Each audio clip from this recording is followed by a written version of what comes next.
semuanya, perkenalkan nama saya Yohani Margaret dari kelas 7B SMP Negeri 26 Kota Bekasi. Hari ini saya akan memenuhi tugas bahasa Indonesia, yaitu mengomentari buku fiksi. Nah, buku itu sebenarnya terbagi menjadi dua, yaitu buku fiksi dan buku non-fiksi. Buku fiksi adalah buku yang ditulis oleh pengarang menurut imajinasinya sendiri, sedangkan buku non-fiksi ditulis oleh pengarang menurut kenyataan. Yang akan saya komentarin pada hari ini yaitu berjudul Rain Sound. Nah, sedangkan unsur-unsur yang akan saya komentari pada buku Rain Sound ini adalah yang pertama, data buku. Yang kedua, tampilan fisik pada buku. Yang ketiga, isi buku. Dan yang keempat, bahasa buku. Saya sekarang akan membedah satu persatu data buku dari buku yang berjudul Rain Sound. Nah, data buku yang pertama adalah judul. Pastinya judul dari buku fiksi ini adalah Rain Sound. Nah, data buku yang kedua adalah nama pengarang. Nama pengarang pada buku Rain Sound ini adalah Facha. Nah, penerbitnya diterbitkan oleh Roro Raya Sejahtera. Alamat penerbit berada di Jalan Delima Raya, Kelurahan Malakasari, Kecamatan Durensawit, Jakarta Timur. Kota terbitnya berada di Jakarta Timur. Jumlah halaman pada buku Rain Sound sendiri adalah 250 halaman yang memiliki ukuran lebar 14 cm serta ukuran panjang 20 cm. Dan buku Rain Sound ini adalah cetakan pertama pada bulan Juni 2018 silam. Kode ISBN dari buku Rain Sound sendiri adalah 978 602 5112 987. Yang kedua adalah saya akan membedah bagian tampilan fisik pada novel Rain Sound ini, yaitu bagian cover buku Rain Sound. Nah, bagian cover ini saya sangat suka karena warna pada bagian cover ini sangat menonjolkan bagian isi dan judul pada novel ini. Nah, tetapi saya sedikit memperhatikan bahwa di bagian novel ini terdapat gambar payung berwarna merah yang dipegang oleh dua tokoh utama, yaitu Gilang dan Pelangi.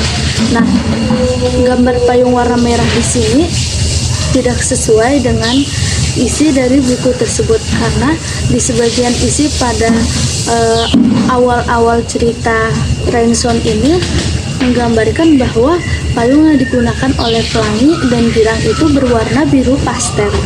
Dan saya juga menyarankan untuk kedua tokoh ditampilkan menggunakan seragam sekolah SMA karena keseharian mereka selalu ada di sekolah. Tetapi saya sangat suka dengan yang namanya judul dari buku Rain Sound sendiri, artinya adalah suara hujan, karena buku ini sangat menonjolkan isi dari cerita ini, yaitu tokoh utama bernama Pelangi yang dia itu sangat tidak suka dengan suara hujan atau fobia dengan suara hujan.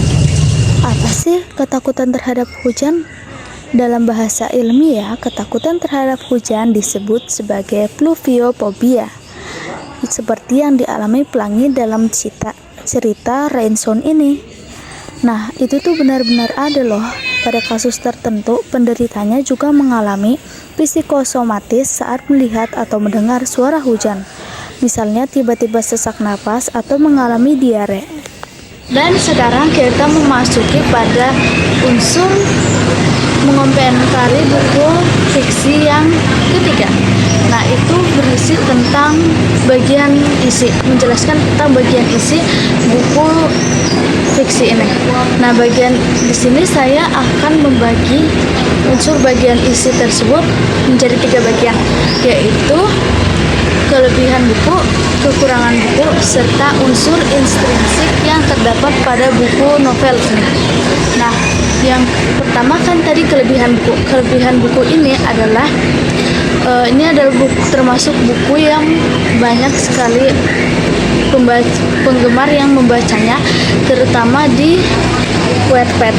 Nah, kalau yang kedua, kekurangan dari buku novel ini adalah dia di dalam menulis identitas buku atau data buku tidak menyertakan ahli bahasa. Seharusnya bagi setiap novel harus ada nama ahli bahasa. Dan yang terakhir adalah unsur intrinsik pada buku novel ini. Nah, unsur intrinsik itu ada jadi 8. Nah, yang pertama adalah tema, yang kedua tokoh, yang ketiga penokohan, yang keempat latar, yang kelima sudut pandang, yang keenam alur, yang ketujuh ringkasan, dan yang kedelapan adalah amanat. Sekarang saya akan menjelaskan ke-8 unsur intrinsik yang terdapat pada novel Rainson ini.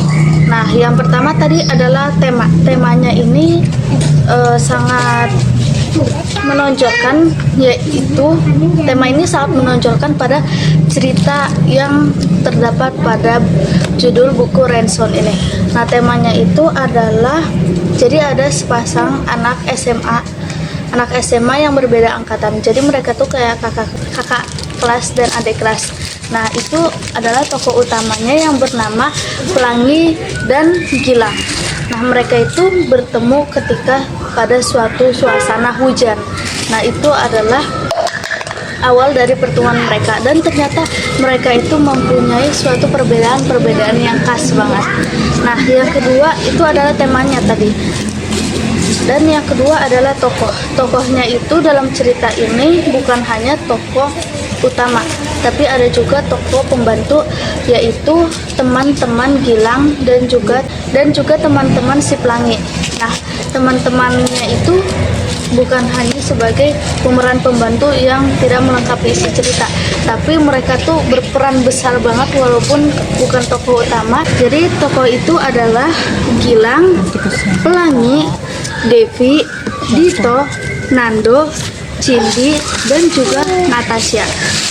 Nah, yang unsur intrinsik yang ketiga adalah penokohan. Penokohan itu adalah sifat-sifat dari setiap tokoh-tokoh tersebut.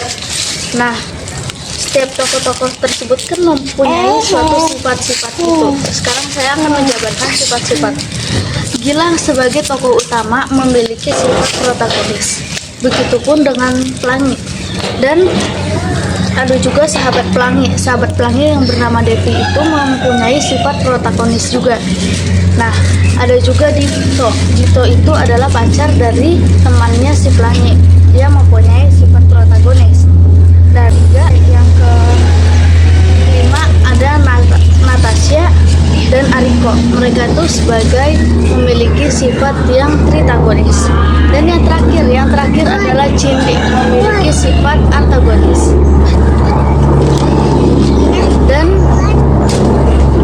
unsur intrinsik selanjutnya adalah alur cerita. Alur cerita itu tersusun secara maju, di mana alurnya itu rapi dan beberapa ada kilasan flashback yang kadarnya tuh pas. Jadi hal ini yang membuat perjalanan ceritanya itu menjadi lebih cepat, singkat, dan jelas.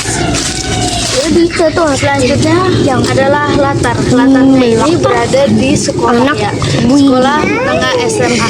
Nah, itu dia yang paling banyak latarnya itu ada di sekolah dan juga kafe sekolah.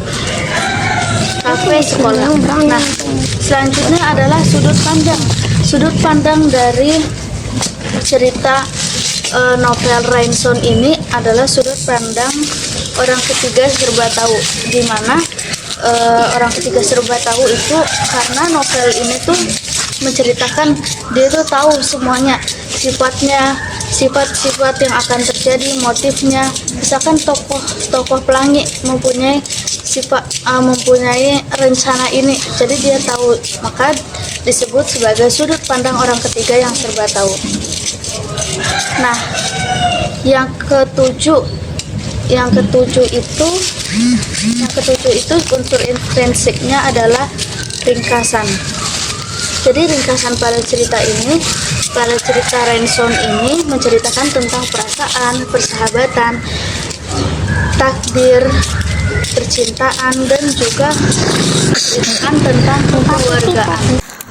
Nah, kita memasuki unsur intrinsik yang terakhir, yaitu pesan moral. Pesan moral yang saya dapat dari buku Rainson ini adalah, marilah kita belajar bersosialisasi dengan dunia luar dengan menjadi sahabat atau teman yang dapat dipercaya dengan sebaik-baiknya, agar kita bisa menjadi seperti pelangi. Dia mempunyai sahabat, mempunyai teman yang banyak, dan dia digemari oleh teman-temannya. Marilah kita contoh sifat-sifat yang baik dari pelangi. Dan juga ketika kita mempunyai masalah, marilah kita bercerita kepada teman-teman kita. Janganlah kita mengurung diri untuk bersedih dan menyelesaikan masalah kita sendiri. Dan juga sebagai teman, kita harus menjaga sikap kita agar kita dapat dipercaya oleh orang lain.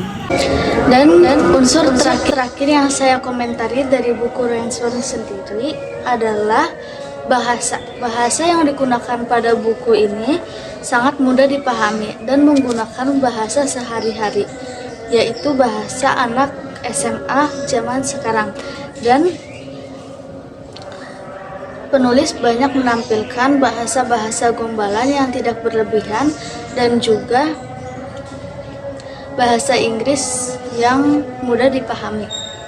Dan ini sangat cocok untuk dibaca oleh kalangan anak remaja.